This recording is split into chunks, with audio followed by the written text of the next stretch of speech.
Ja, hallo und herzlich willkommen. Ich bin die Kathi und ich führe mit dem heutigen Video ein neues Format ein, und zwar den Mythenmittwoch. Ja, weil jeder mag Mythen, und hier in Wien, vor allem um die Wiener Hofburg herum, gibt es extrem viele mythische Gestalten, und die werde ich mir mit euch ein bisschen genauer anschauen die nächsten Wochen. Wenn es euch gefällt, schreibt mir das bitte, damit ich weiß, dass ich mit so einem Format weitermachen soll. Wir sind jetzt hier im inneren Burghof in der Hofburg, und hier gibt es den Reichskanzleitrakt. Das ist der Reichskanzleitrakt, wurde von Johann Lucas von Hildebrandt zu bauen begonnen, einer der Star-Architekten im 18. Jahrhundert. Kaiser Karl VI., der Vater von Maria Theresia, hat diesen Bau in Auftrag gegeben und ja, dann dem Hildebrandt den Auftrag aber weggenommen, und weitergemacht hat dann der Josef Emanuel Fischer von Erlach. Hier im Reichskanzleitrakt war eben die Reichskanzlei des Heiligen Römischen Reiches drin. Als dann das Heilige Römische Reich 1806 aufgelöst wurde, hat man dann hier das Haus, Hof- und Staatsarchiv drin gehabt, und es war auch Residenz zum Beispiel vom Kaiser Franz Josef. Und wenn man da hineingeht, kann man sich eben die Appartements von Kaiser Franz Josef noch anschauen. Und man sieht jetzt hier vor den Eingängen, dass der Bildhauer Lorenzo Mattielli hier 4 Herkulesstatuen hingegeben hat. Einmal hier 2 und einmal hier 2. Ja, und Herkules kennt man ja, also dieser griechische Halbgott, eigentlich bei den Griechen Herakles genannt. Er ist ein Sohn des Zeus und der Alkmene, und die Göttin Hera, Ehefrau von Zeus, war immer sehr eifersüchtig, und sie hat dann den armen Herakles gestraft mit Wahnsinn, sodass er eben in diesem Wahnsinn seine Frau und seine Kinder getötet hat. Und als er dann wieder zu sich gekommen ist, war er natürlich zu Tode betrübt. Er wusste nicht, was er machen soll.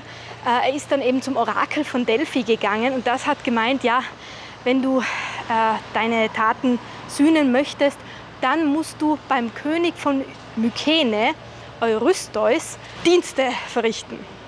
Und dieser Eurystheus, der war mit dem Herkules sogar verwandt, und zwar war es so, dass Zeus gemeint hat, ein Nachfahre des mythischen Helden Perseus, der die Medusa getötet hat, der sollte König von Mykene werden. Und sowohl der Eurystheus als auch der Herkules waren Nachfahren, und genau so war es. Zeus hat gesagt, ja, der erste Nachfahre, der älteste, der soll das machen. Und die Mütter von den beiden waren eben quasi zeitgleich schwanger, und die Hera, weil die ja so eifersüchtig war, hat dann eben der Alkmene quasi diese Geburt sehr schwer gemacht vom Herakles und hat den Herakles bei ihr im Bauch drin gelassen. So wurde der Eurystheus dann früher geboren, und so wurde der König von Mykene.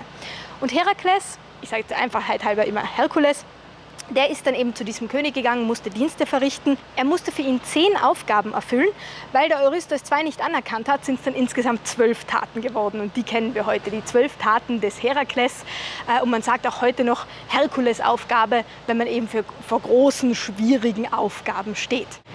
Ja, hier sehen wir die erste Aufgabe des Herkules, und zwar sollte er den gefürchteten nemäischen Löwen besiegen. Das war eben ein unbesiegbarer Löwe, der konnte nicht getötet werden, konnte auch nicht verwundet werden anscheinend, und verwüstete eben die Gegend in Griechenland. Und Herkules ging dann los, um diesen Löwen zu besiegen. Er hat zuerst versucht, ihn eben zu erstechen oder mit Pfeil und Bogen zu töten, aber das Fell dieses Löwen war undurchdringbar, unverletzbar, und deswegen sehen wir dann Herkules hier, wie er den Löwen mit bloßen Fäusten erlegt.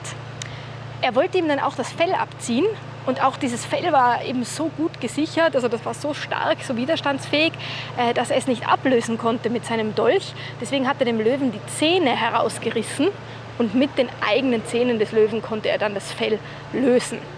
Und hier bei dieser Figur sehen wir den Herkules eben noch nackt dargestellt, ohne das Löwenfell. Denn das Fell dieses nemäischen Löwen, das wurde dann eben zum Erkennungssymbol von Herkules. Er hat sich dann so eine Art Umhang gemacht, und das war dann super, weil das war ja auch so ein undurchdringbarer Umhang, so eine Art Rüstung dann eigentlich. Und mit der wird dann der Herkules eben auch dargestellt.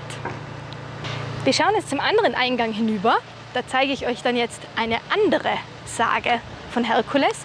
Und die befasst sich jetzt interessanterweise gar nicht mit diesen 12 Taten, sondern es ist eine Nebengeschichte von Herkules. Der hat ja einiges erlebt in seinem Leben und auch auf dem Weg zu den 12 Taten, zu den Aufgaben. Da gab es dann eben auch Nebenaufgaben, die er bewältigen musste. Und da schauen wir uns jetzt eben eine etwas unbekanntere Geschichte an.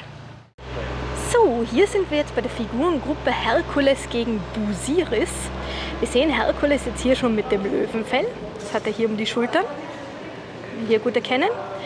Und in der Hand hält er das andere Attribut, mit dem man ihn immer gut erkennen kann. Er hat hier nämlich seine Keule. Die hat er sich selbst aus einem Olivenbaum geschnitzt. Ja, und damit greift er immer die Feinde an. Und wer ist jetzt Busiris? Busiris ist ein ägyptischer König.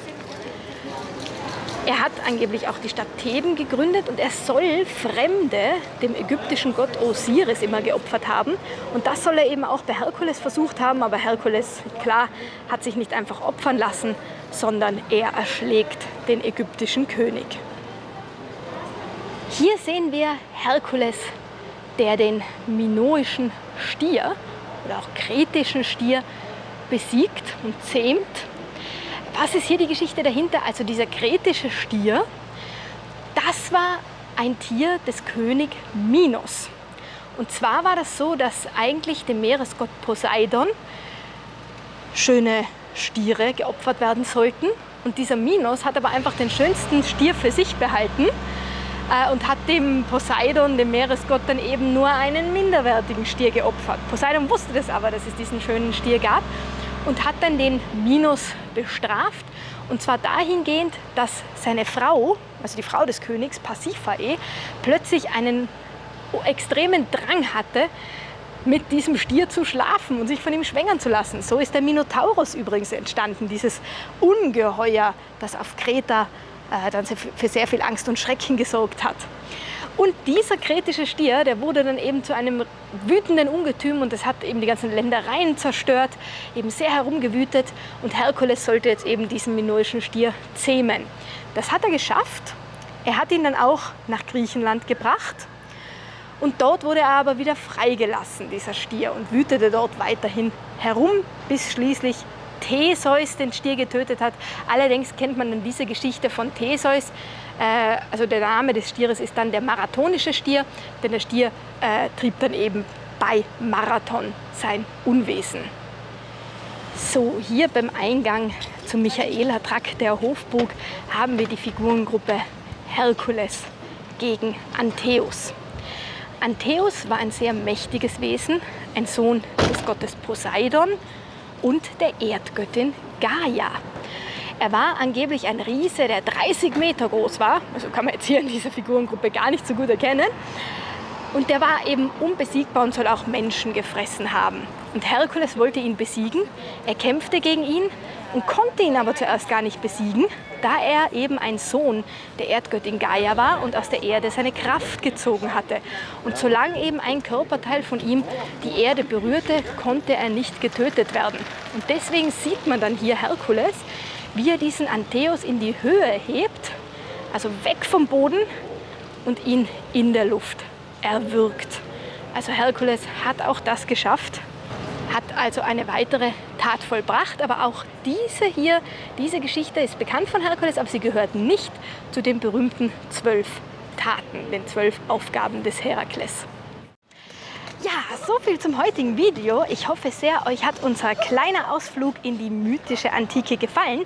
Nächste Woche gibt es natürlich wieder weitere Videos, also schaltet gerne am Mittwoch ein. Wenn es euch gefallen hat, bitte wie immer, lasst mir ein Like da, lasst mir ein Abo da, um nichts mehr zu verpassen. Ich freue mich drauf. Liebe Grüße und einen wunderschönen Tag. Bis zum nächsten Video.